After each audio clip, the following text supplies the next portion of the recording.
Next, I got a lot of good friends in this lineup tonight. You guys are in for a treat, all right? Next guy, put your hands together for Fernando Alessandri, everybody. Yeah!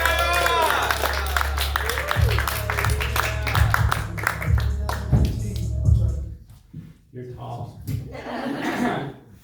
All right, thank you, everyone. My name is Fernando, and my mind has gone completely blank. I don't remember anything I wanted to talk to you about tonight, but it'll hopefully come back little by little. If at all. But I remember to bring flyers this time. I actually work in mental health, and it was a career change during the 2008 economy. Yeah, because I used to live in LA, and I went to film school, and I was trying to do entertainment stuff, and then it was like, just the bills weren't getting paid. In fact, one of my topics is becoming more and more, being more open about having been in a cult once. Not the occult, nothing Irish, just a cult. And I was recruited when I was 15, 14, 13. Like, it was the sort of thing where it was a religious group, and I was in a big family. I was number 7 out of 9. And my parents were from South America. I'm technically Latino, but I get all the white privilege stuff. But yeah, my brothers were going on ski trips and stuff, and I was like, when do I get to do that? When do I get to? And they're like, your turn's coming up.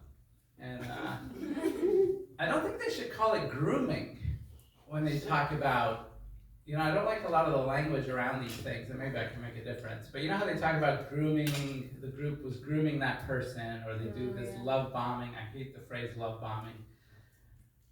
Because nobody would ever fill in that bubble. Like, what did you do last week? Oh, I was love bombing.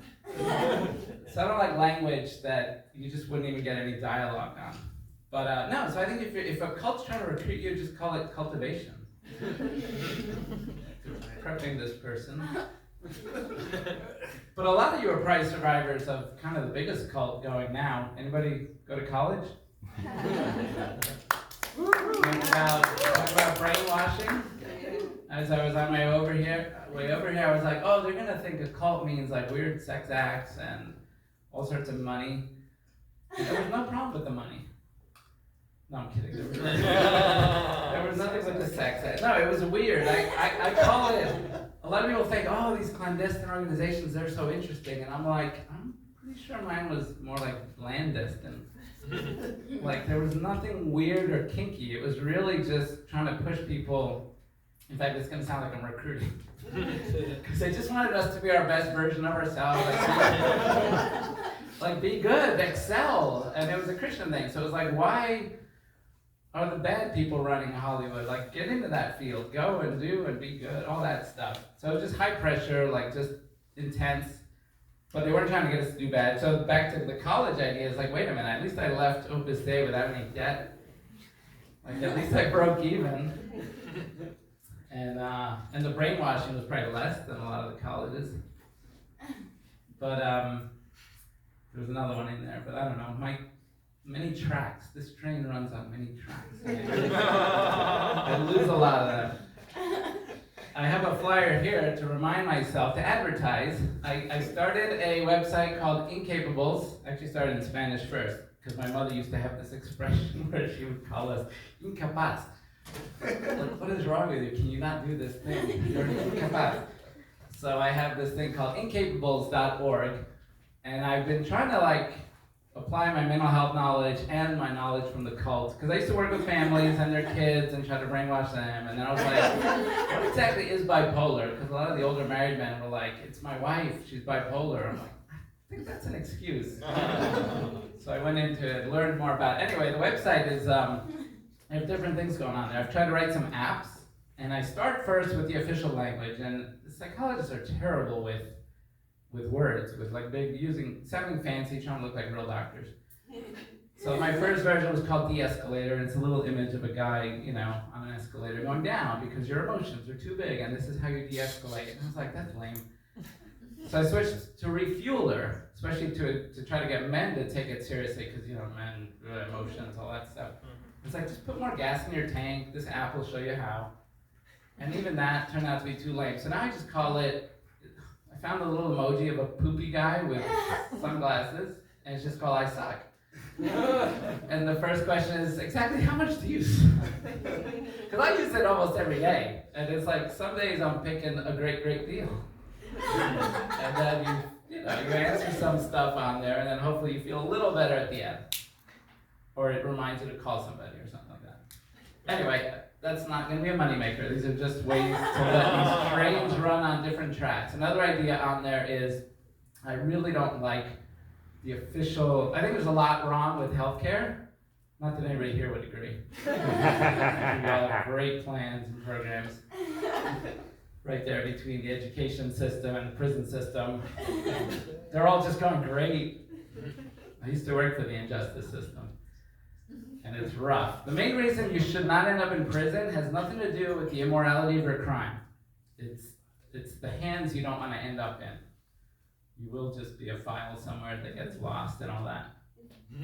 All right, I've lost that other train. I really want to have a crisis line that's a bunch of comedians. And I even looked into it, and for $30 a month, I could actually have a phone number that rolls onto like 24 different phones. I haven't pulled the trigger on it yet, but the idea would be if you're free, you answer it, and it's someone saying, hey, yeah, I'm thinking of killing myself. And imagine instead of one of these highly trained, really officially compassionate persons, like, oh, really, that sounds hard. Stuff that an AI can do, right? That's where therapy's going anyway.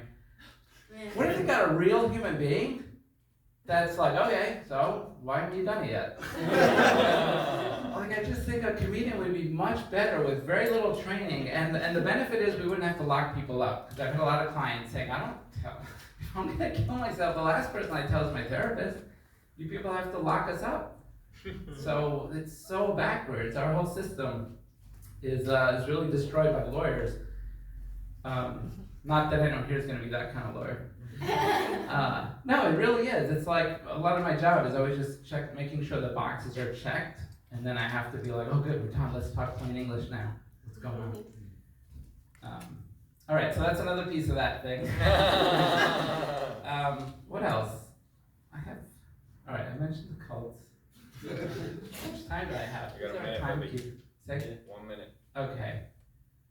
All right, I like to end with a little bit of, do I go racism or do I That's a good one.